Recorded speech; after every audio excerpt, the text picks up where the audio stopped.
चलो बच्चों, तो यहाँ से हम स्टार्ट करते हैं क्लास 10th का साइंस। ये जो है लेक्चर 3 है, ठीक है।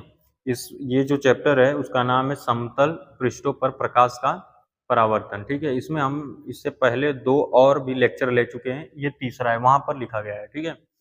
अब यहाँ पर हम आपको बता रहे हैं प्रकाश किरण क्या होता है। कह रहे कि जब प्रकाश किसी पारदर्शी माध्यम में गमन करता है एक सीधी रेखा में, तब उस पथ को हम लोग क्या बोलते हैं, प्रकाश किरण, ठीक है। मतलब कि जब प्रकाश क्या करता है, सीधी रेखा में चलता है, तो उस जिस पथ पर चलता है उस पथ को हम लोग प्रकाश किरण कहते हैं, ठीक है। अब ये जो और उस जब प्रकाश चलता है तो उसका जो समूह होता है उस समूह को हम लोग बोलते हैं प्रकाश पुंज। मतलब कि प्रकाश जब बहुत ज्यादा मात्रा में उसकी किरणें जो हैं वो गुच्छे के रूप में होती हैं, बहुत ज्यादा होती हैं, उसको उसके समूह को हम लोग बोलते हैं प्रकाश पुंज, ठीक है। प्रकाश किरण पुंज जो होता है वो निम्नलिखित 3 प्रकार के होते हैं। ये तीनों यहाँ पर हम यहाँ पर लिखे हैं। पहला जो होता है अभिसारी प्रकाश पुंज। अभिसारी प्रकाश पुंज में क्या होता है कि जब प्रकाश की समस्त किरणें एक ही बिंदु पर क्या होती हैं, जाकर मिलती हैं। यहाँ पर देख रहे होगे, यहाँ पर अभिसारी प्रकाश पुंज को हम दिखाए हुए हैं। इसमें और सारे प्रकार अगर किरण को हम बना लें तो ये सारे प्रकाश किरण जो है किसी एक बिंदु पर जाकर मिलती हैं, तो उसी को हम लोग बोलते हैं अभिसारी प्रकाश पुंज। ये क्या करता है, प्रकाश को एक बिंदु पर फोकस कराता है।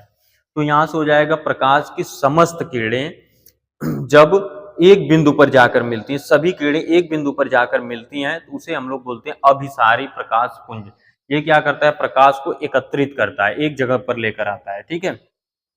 फिर उसके बाद दूसरा जो है अपसारी प्रकाश पुंज। अपसारी प्रकाश पुंज क्या होता है, जब प्रकाश की समस्त किरणें एक बिंदु से निकलती हैं जब प्रकाश की किरणें एक बिंदु से आती हुई प्रतीत होती हैं।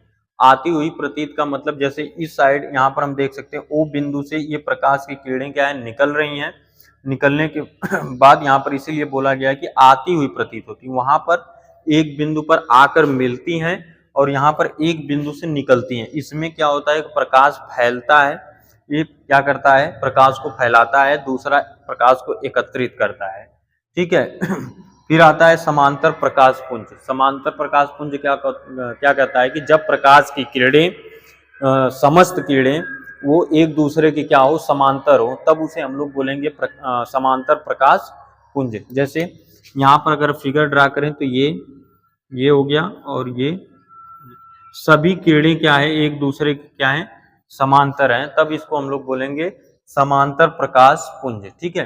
ये समझ में आ गया। प्रकाश किरण क्या होता है, प्रकाश किरण टोटल 3 प्रकार के होते हैं, अभिसारी, अपसारी, समांतर। अभिसारी में जानते हैं एक बिंदु पर आकर मिलेगी, अपसारी का मतलब एक बिंदु से आती हुई प्रतीत होंगी, और तीसरा है जब जब सभी किरणें क्या हो, एक दूसरे के क्या हो, समांतर हो, तो उसको हम लोग बोलेंगे समांतर प्रकाश पुंज, ठीक है।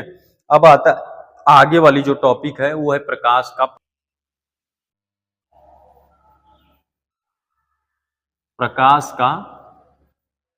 परावर्तन। प्रकाश का परावर्तन क्या होता है कह सकते हो कि जब प्रकाश क्या होता है, किसी चिकने या पालिशदार सतह से टकराता है, तो टकरा करके पुनः क्या करता है, उसी माध्यम में लौटने की घटना को ही हम लोग क्या बोलते हैं, प्रकाश का परावर्तन। जैसे यहाँ पर हम ले लेते हैं, ये हमेशा क्या होगा, एक दर्पण लिया जाएगा, इस दर्पण पे जैसे एक तरफ हम क्या कर देंगे, पालिश कर देंगे, और दूसरी तरफ क्या करेंगे, प्रकाश का परावर्तन कराएंगे। जैसे मान लो यहाँ पर इस साइड दिखाते हैं, इस साइड पॉलिश करते हैं, और यहां से मान लीजिए प्रकाश को हम भेज रहे हैं और ये परावर्तन होकर इस डायरेक्शन में चला जा रहा है, ठीक है।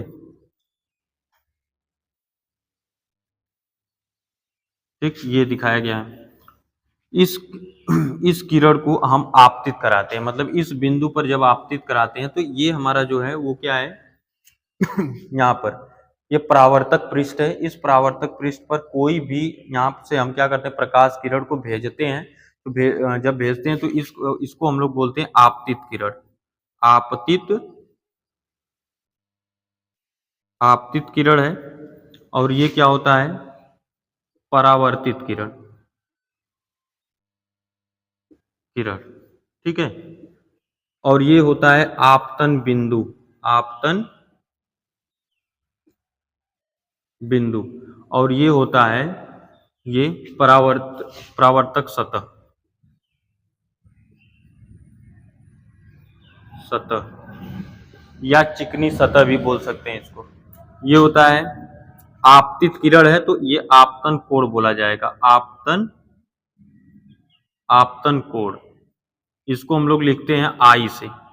और ये होता है परावर्तन कोण, परावर्तन कोण,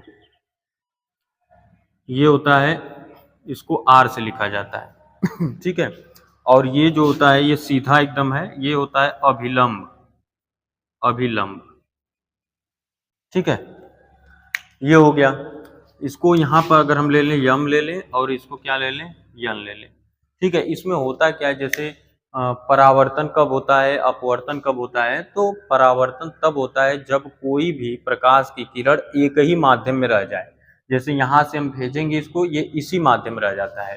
अपवर्तन कब होता है, जैसे ये मान लीजिए ये कोई माध्यम है, इस साइड से ये इस साइड निकल जाए, जैसे ये यहाँ से जो हम भेज रहे हैं आपतित किरण, ये अपवर्तन के पश्चात क्या होता है, इसी डायरेक्शन में निकल जाएगा, तब उसको हम लोग अपवर्तन बोलते हैं। ये परावर्तन होता है जो कि उसी माध्यम में रह जाएगा। यहाँ पर क्या है, फर्स्ट माध्यम लेते हैं, ये हमारा क्या है, सेकंड माध्यम है, ठीक है।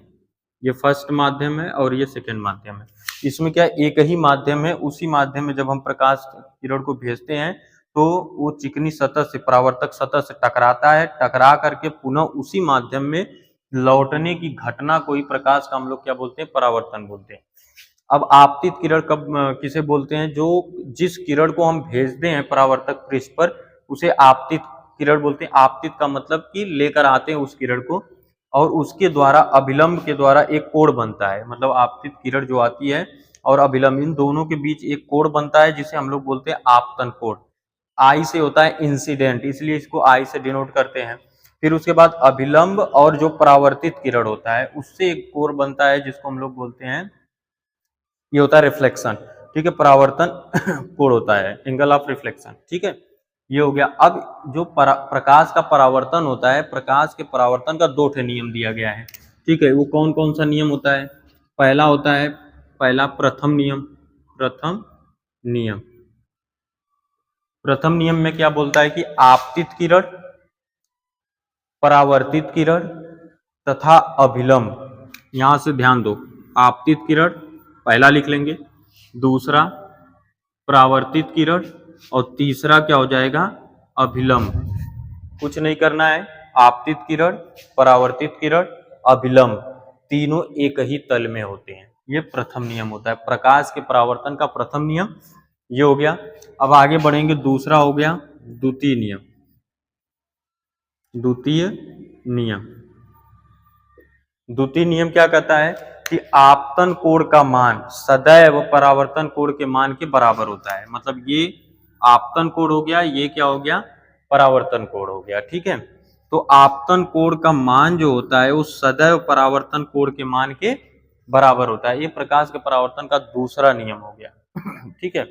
अब आगे आता है ये कि अगर मान लीजिए कि जो यहाँ पर हम आपतित किरण जो ऐसे तिरछा न भेज करके अगर हम क्या करें, लंबवत भेज दें, जैसे किसी एंगल पर न भेज करके हम उसको लंबवत अगर भेज देते हैं तो क्या होगा, जैसे ऐसे डायरेक्ट भेज दें, मतलब इसको जिस डायरेक्शन में लेकर आएंगे, जैसे लंबवत अगर हम इंसिडेंट कराएंगे, लंबवत आपतित कराएंगे तो ये क्या करेगा, उसी डायरेक्शन में पुनः क्या करेगा, वापस लौटने की घटना को ही हम लोग प्रकाश का परावर्तन करते हैं। लेकिन जब लंबवत कराएंगे तब क्या होगा, तब उस कंडीशन पर कोण आई जो होगा और कोण आर दोनों बराबर तो होंगे ही, लेकिन जीरो होगा दोनों, ठीक है। समझ में आया। तो आज का इतना ही टॉपिक है, बाकी अगले वाले में।